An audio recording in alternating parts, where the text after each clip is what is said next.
आज मौजे एकतपूर या गावामध्ये येण्याचं कारण की एकतपूर मधील आज काही लोक इथं आलेले नाहीत, पण पडद्याच्या पाठीमागं माझ्या ऑफिसमध्ये जवळजवळ एकतपूरमध्ये 150 ते 200 लोक त्या ठिकाणी आलेले आहेत. एकतपूरमध्ये चाललेला सरपंच आणि ग्रामसेवक, त्या ग्रामसेवकाचं नाव काय आहे? शंकर मेटकरी. जरी आमचा पै पाहुणा कोण जरी असला तरी पब्लिक साठी येणारा जो पैसे हाणतो, टक्केवारी घेतो, त्याला घुटुगडे आणि ही एकतपूर मधली जनता माफ करणार नाही. या एकतपूर मध्ये संडास बाथरूम असेल, रस्ते असेल, बांधकाम असेल, अनेक येणारा जो निधी आहे या निधीवरती घेतला जाणारा टक्केवारी, यामुळं गावाचा विकास होत नाही आणि याचा पर्दाफाश करण्यासाठी आम्ही या ठिकाणी आलेलो आहोत. आता ग्रामस्थ बोलतील सगळे आणि ग्रामस्थ बोलल्यानंतर सुद्धा मी बोलेल. माझे नाव संजय हनुमंत इंगोले, मी एकतपूर गावचा रहिवासी आहे. अगोदर सगळ्यात प्रथम तुमचा आभार, तुम्ही इथं गावात आला. पत्रकारिता या लोकशाहीचा एक मोठा आधारस्तंभ आहे, पण या गावाला गेलं 25 वर्ष न्याय मिळाला नाही. माझ्या वडिलाचं वय 85 आहे. त्यांनी झटून या गावासाठी केलेलं हायकोर्टापर्यंत केलं, परंतु त्याची दखल घेतली नाही. या सगळ्यात मोठा भ्रष्टाचार या गावचा प्रशासकीय अधिकारी, ग्रामसेवक, या तालुक्याचा प्रशासकीय अधिकारी BDO यांच्यावर कोर्टात दाखल होऊन सुद्धा यांची चौकशी होताना सगळे अधिकारी त्याच्यात ओवले जातात. त्यामुळे हे चौकशीला झाले नाही. त्यामुळं आता तुम्ही पहिल्यांदा गावात आला, त्यामुळे तुमचं पहिल्यांदा मी अभिनंदन याच्यासाठी केलं की याच्या माध्यमातून तरी याची कुठंतरी उघडझाप होईल, याला भ्रष्टाचाराला कुठंतरी वाव मिळेल आणि चांगल्या पद्धतीने हे ग्रामसेवक BDO खाऊ शकतील. एवढीच विनंती आहे. त्या ग्रामसेवक BDOला अधिकार नाही, परंतु आम्ही जे निवडून देतो ना त्याला शब्द वापरला की वाईट वाटेल. आता या सदस्यांना त्यांच्या प्रभागापुरतं तरी त्यांनी जबाबदारी घेऊन ते काम व्यवस्थित करायची जबाबदारी त्यांची आहे ना. आम्ही काय केलं, आमचा पाठीमागून देऊन तुम्हाला निवडून दिलं. हे प्रशासकीय अधिकारी काय करतात? तुमच्या पुढे काय सुद्धा करू शकत नाही. गावाच्या पुढे राव काही करू शकत नाही. या सगळ्यात दोष जातो तो त्या मेंबरांना, त्या तालुक्याच्या आमदाराला, त्या खासदाराला. यांनी प्रशासन व्यवस्थित हँडल करायचं असतं, त्यांनी ते करावं. मेंबर लोकांनी हे सगळा भ्रष्टाचार थांबवावा, खावा, परंतु काहीतरी गावासाठी करा. खात नाही कोणच नाही असं. लोकमान्य टिळकांनी सांगितलं, स्वराज्य हा माझा जन्मसिद्ध हक्क आहे, तो मी मिळवणार. पण देश स्वतंत्र झाल्यानंतर काय झालं? भ्रष्टाचार हा माझा जन्मसिद्ध आहे, त्यातनं मी काहीतरी मिळवणार. पण आम्ही त्याला विरोध करत नाही. आम्ही काय म्हणतो, खावा, थोडं तर जनतेला वाटा. एवढं बोलून मी म्हणतो. माझं नाव गणेश शिवाजी नवले, राहणार शाडवस्ती.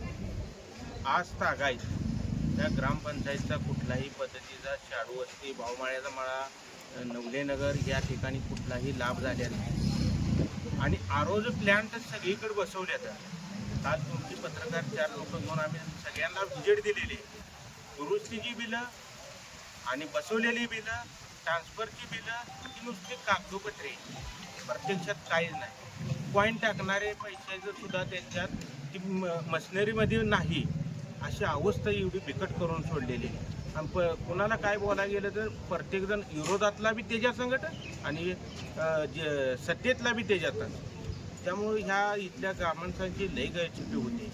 बरं, ही काय कोणाच्या घरचं आणून द्यायचं नाही, कोणाच्यात ह्याचं आणून द्यायचं नाही. जी शासनाला येतो ती खर्चाना. आणि झाडं लावली, यांनी ग्रामसभेचा ठरावा यांनीच घ्यायचा आणि झाडं वाटली म्हणून दाखवायची. तुम्ही किती झाडं लावली, किती पालन पोषण केलं ही झाडांचं, ही ग्रामसेवकाला आणि जे कोणी काय केलंय ते त्यांना आपण विचारण्याची वेळ आलेली आहे. मी सोमनाथ मोहन इंगोले, राहणार एकतपूर. मी करलवस्तीवर च्या संदर्भात बोलू इच्छितो की गेल्या 5 वर्षामध्ये करलवस्तीचा जर विचार कसा केला तर करलवस्ती फक्त नावच आहे आणि फक्त मतदानासाठी लोक येतात, मतदान देतो. गेल्या 5 वर्षात कुठलाही विकास म्हणजे साधारण मी माहिती मागवली, माहिती अंतर्गत त्याच्यामध्ये मला करलवस्तीचं नाव कुठेही दिसत नाही की तिथं बाबा तिथं विकास केलाय किंवा रस्ते केले, पाण्याची व्यवस्था केली आहे, काही सुद्धा नाही आहे त्यामध्ये. पण त्याच्यानंतर पण त्यांनी टाकीचं काम करून देतो असंच मला सांगितलं त्यांनी. आणि टाकीचं काम करून दिलं म्हणजे थोडक्यात त्यांनी दुरुस्ती करून दिली टाकीची, ते पण निकृष्ट दर्जाचे काम करून दिलं. त्याच्यावर झाकण व्यवस्थित म्हणजे चांगल्या प्रकारे झाकलेलं नाही आणि तोटे एकदम थडगाच व्यवस्थित तोट्या लावून दिले त्याला, त्या तोटीनं पाणी गळत नाही. हे मी जेव्हा ग्रामसेवकला सांगितलं तेव्हा त्यांनी मला सांगितलं की मी 30 जूनला रिटायर होत आहे. त्यासाठी मी 30 जूनला कलेक्टर ऑफिसला मी मेल केला की त्यांना सांगितलं की यांची पेन्शन आणि ग्रॅज्युएटी थांबवण्यासाठी. मग त्यांनी मला सांगितलं की मला काहीतरी प्रूफ हवा आहे. मग मी गावात साधारण 1-2-3 माणसं घेऊन मी तिथला प्रूफ घेतला. त्यांना सांगितलं की बाबा इथे एवढा ह्याचा भ्रष्टाचार आहे आणि इथले सरपंच विकास जाधव म्हणून आहेत, त्यांनी आम्हाला सहकार्य केलं नाही असं नाही, पण त्यांनी सांगण्याचा प्रयत्न केला की आपली कामं भरपूर प्रमाणात चांगल्या प्रमाणात झालीत. पण विषय असा आहे की कामं झालीत हे आम्हालाही मान्य आहे, कामं भरपूर झालेत, ह्याच्या अगोदर कधीच झाले नव्हते. ती ह्या पंचवार्षिक कामात भरपूर झालेत कारण भरपूर निधी आलेला. परंतु भरपूर निधी आला असताना सुद्धा त्या कामामध्ये इतकी टक्केवारी का जाते? त्यांना 18% GST कट होऊन येतो. मग एका गोष्टी समजा तुमचा GST कट होऊन येतो 18%, तर परत तीच मटेरियल आणायला तुम्हाला 18% GST का लागतो? हे म्हणजे हे सगळं क्वेश्चन मार्क तयार होतात. त्याच्यानंतर परत ग्रामसेवकचं काय तर 1-2% आहे, इंजिनियरचं 1-2% आहे. इंजिनियर म्हणजे महाजन साहेब तुम्हाला सुद्धा मी सांगू इच्छितो की तुमच्याकडे मी जेव्हा भेटायला आलो 2 वेळा आलो, तुमच्या लोकांनी मला भेटायला दिलेलं नाही.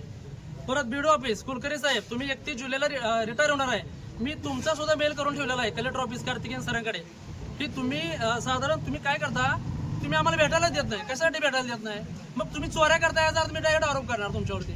तुम्ही जर इमानदार असाल ना तर तुम्ही मग सांगा ना बाबा मी क्लिअर आहे इथं. आता आमच्यातल्या असतील लोक बॉडीची ते डायरेक्ट बोलतात तो मग इथं काय झालेलं नाही, इथं बाबा क्लिअर झालेलं आहे सगळं.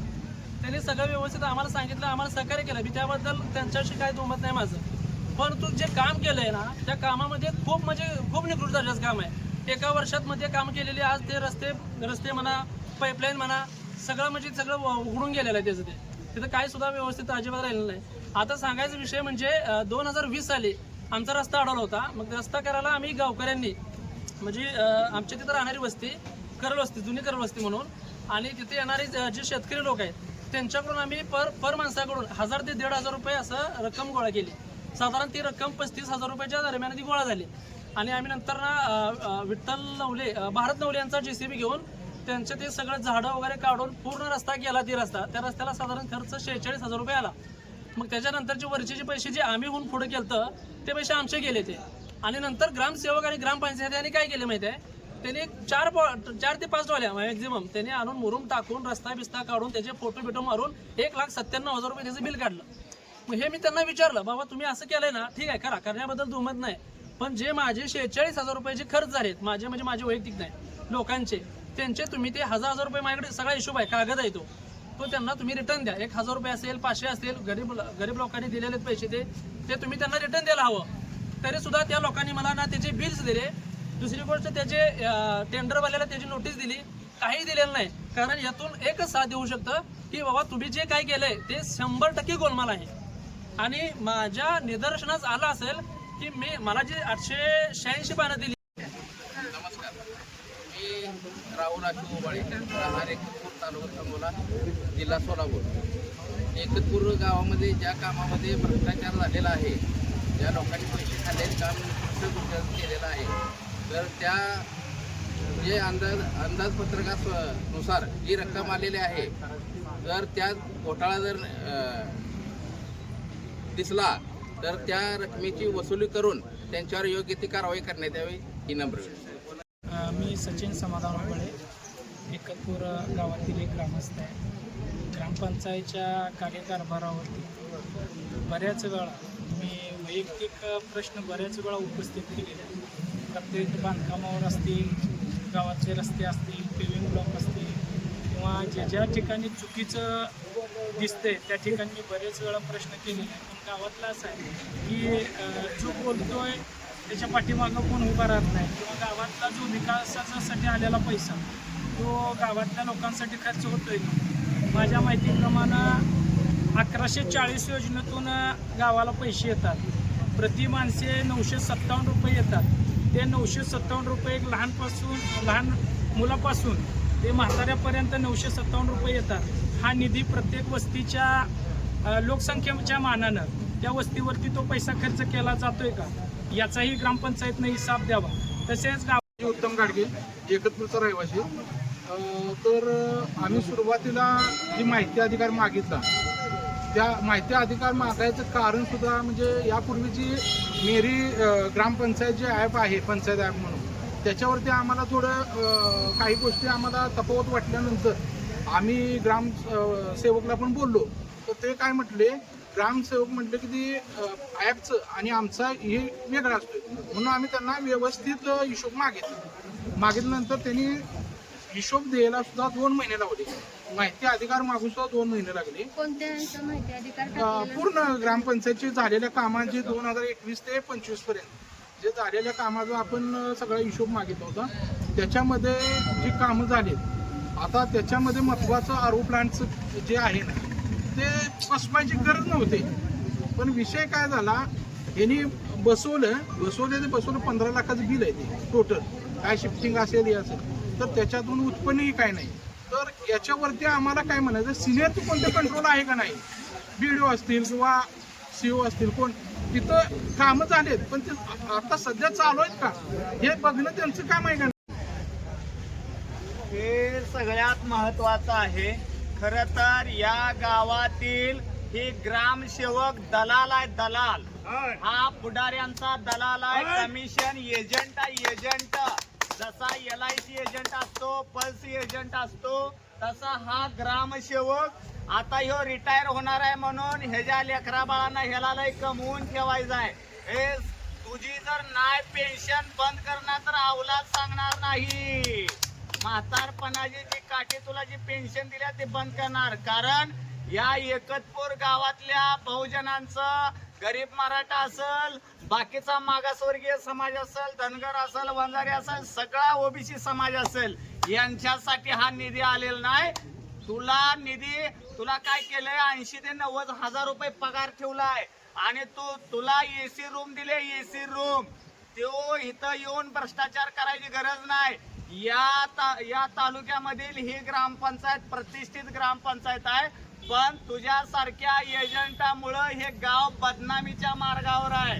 इथून पुढच्या काळामध्ये सरपंच असेल, पुढारी असेल, हे ग्रामसेवक मेटकरी असेल आणि आता नवीन आलेला असेल, हे नवा काय लय सुतळा काय असल्यातली गोष्ट नाही. ते कुठं तर येऊन भ्रष्टाचार करूनच आलाय. त्याची पण लगेच कुठं जागा होती पहिला ते पण कळलं आणि त्याचं पण काढलं जाईल. कोण लय धुतलेल्या तांदळाचा आहे अशातली बाब नाही. विरोधकांना पण सांगतो आणि येणाऱ्यांना पण सांगतो, इथून पुढच्या काळामध्ये तुम्ही अरे संडास मध्ये खाल्लं, तुम्ही मुतारीत खाल्लं, तुम्ही रस्त्यात खाल्लं, तुम्ही त्या गोरगरिबांच्यासाठी मंत्रालयातून 1.5 लाखाचं घर मंजूर होतंय आणि 1.5 लाखाचं घर मंजूर होण्यासाठी तुला साल्या 20,000 रुपये द्यावे लागतात. बडव्या दलाल तू, आणि तो आमच्या गरिबांची सेवा करण्यासाठी इथं यायला लागला. होय, आम्हाला माहित नाही काय गरीब आहे. अरे ऊस तोडी करून आलेली जी औलाद आहे, मला मस्त धमकी येते, द्या धमक्या येते, अरे तुला मारून टाकेन, तुला असं करेन. आम्ही घाबरत नाही कोणाला, आम्ही कोणाला घाबरत नाही. आम्हाला डॉक्टर बाबासाहेब आंबेडकरांनी हे संविधान दिलेलं आणि सगळी लोक आहेत आमच्या पाठीमागं. त्यामुळं इथून पुढच्या काळामध्ये हे गाव जे आहे या नेत्यांच्या खालचं आणि हे सगळं गडी आमदाराकडे जाते. आता आज संध्याकाळी आमदाराकडे जाते, तिथं बसत्यात. काय म्हणते, त्या घुटुगडेला तेवढा आवरा, गाव पूर्ण असं झालंय, गावात तसं झालंय, सगळ्याला कळालंय, निधी किती आलाय, संडास मध्ये किती आलाय, ब्लॉक मध्ये किती आलाय, ऐकून घ्या, त्या साठे वस्तीमध्ये किती आलाय, सगळं सांगते. तुम्हाला सांगतो, या गावामध्ये कुठं कुठं खाल्लंय आणि पहिला बघा, हे बघा, केंद्र सरकार, राज्य शासन आणि 15व्या वित्त आयोगामधनं, DPDC मधनं या गावाला निधी आलेला आहे. निधी बघा, सन 2019-20 साली 72,44,517 रुपये. त्यानंतर 2020 ते 21 साली 52,14,355 रुपये. त्यानंतर 2021-22 साली 72,49,646, आवाज कराय नाही, 72,49,646 रुपये. 2022-23 साली 1,18,00,000 2,526 रुपये. त्यानंतर 2023-24 साली 1,18,12,937 रुपये. त्यानंतर 2024-25 साली 69 लाख रुपये, 69,46,551 रुपये. त्यानंतर 2025 आणि 26 साली 2,11,72,000. जवळजवळ या गावाला करोडोचा निधी प्राप्त झालेला आहे. करोडोचा निधी येऊन जनतेला रोडवर येण्याचं काम ह्या पुढाऱ्यांनी, ह्या ग्रामसेवकांनी, गावच्या पुढाऱ्यांच्या हस्ते बीडीओ सुद्धा जो 6 महिन्यात रिटायर होणार आहे त्याला सुद्धा पेन्शन मिळणार नाही. ह्याच्यामध्ये आपल्याला सहकार्य करल विशेष कार्यकारी अधिकारी सीओंच्याकडून ह्या गावामध्ये जे काय पोलीस प्रशासन असेल, जे काय बाबा कार्यकारी अधिकारी असतील, हे सगळे येतील. आणि तुम्ही सगळ्यांनी जागरूक व्हा. हो, तुम्ही किती दिवस ग बसणार आहे? एका मुलाला 957 रुपये इथं येते ते. तुम्ही काय करणार आहे? अहो पुढारी तुम्हाला 2 आणि 4 हजार रुपये मटण आणि अंडी देऊन तुम्ही निवडणुकीच्या वेळेला हे करताय आणि करोडोचा निधी आलेला काय करायचा? त्याला देऊया का आपण? हे काय कारखाना आहे का? ह्यो काय कारखाना काढला का? पब्लिक साठी आलेला निधी आहे. इथून पुढच्या काळामध्ये लोकांनी ग्रामपंचायतीला जायचं. पुस्तक नंबर 5, पुस्तक नंबर 7 हे सगळं विचारायचं आणि तो ग्रामसेवक कधीही हे पुस्तक दाखवणार नाही. मला सांगा, हे सगळं मार्केट आहे. ज्या वेळेला ही आजी असेल, कोण पण इथं फळं भाज्या वगैरे विकायला तुम्ही बसता, त्या वेळेला त्यांच्याकडून काय तर 50-100 रुपयाचा पावती पण घेतली जाते. अरे 50-100 रुपये तुम्ही घेता, त्या माणसांना मुतायला जर जागा द्या. कुठं काय करायचं? शौचालय कुठं आहे? तिथं मुतारी कुठं आहे? कुठं नाही. आणि ही जी गाळ आहे, जवळजवळ 20 ते 22 गाळ आहेत. ह्या 22 गाळवाल्यांना पाण्याचं कनेक्शन कुठं दिलंय तुम्ही? नाही दिलं. मग ह्यांच्याकडून बिल तुम्ही कशासाठी घेताय? डिपॉझिट कशासाठी घेताय? तिथं लोटताय का? स्वच्छता करताय का? हे सुद्धा महत्वाचं आहे ना. ह्या गावामध्ये येऊन मला काय लय बडबडायची गरज आहे का? नाही, मी लोकप्रतिनिधी आहे. लोकप्रतिनिधी आहे. मला डॉक्टर बाबासाहेब आंबेडकर, शिवराय, अहिल्यादेवी आणि यांनी मला अधिकार दिले. मी बोलणार. तिथून पुढच्या काळामध्ये कोणालाही प्रस्थापितांना भ्रष्टाचार करू देणार नाही. आणि ह्याच्यामध्ये मोठं मासं तालुक्यातलं गळाला आहे भ्रष्टाचार. ह्याला सुद्धा इथनं टक्केवारी जाते. तालुक्यातल्या लोकांना इथनं टक्केवारी जाते. इथून पुढच्या काळामध्ये भ्रष्टाचार थांबला पाहिजे आणि थांबलाच पाहिजे. बघा, ही जी गाळा आहेत ना, त्या प्रत्येक गाळ्याचं मला वाटतंय की वर्षाला किंवा 5 वर्षाचे 60 ते 70 लाख रुपये येतात. 70 लाख रुपये. मग ह्या 70 लाखाचा हिशोब तुम्ही मागणार कधी? तुम्ही काय डोळं कातडं वडून ग बसलाय का? जागा व्हा, उठा, लढा, भिडा आणि नडा. आणि जे काय तुम्ही म्हणाल मी बडतर्फ होईल, मग माझा निधी लपल. अरे तुझ्याकडून व्याजासहित वसूल केलं जाईल, तुला निलंबन पण केलं जाईल. आणि ह्याच्यात जो पुढारी आहे ना, ह्याची पूर्ण चौकशी होईल. अँटी ब्युरो कमिशनला चौकशी होईल आणि 100 कोटीच्या वर ज्यांनी घोटाळा केलाय त्याची ईडी चौकशी होईल. धन्यवाद.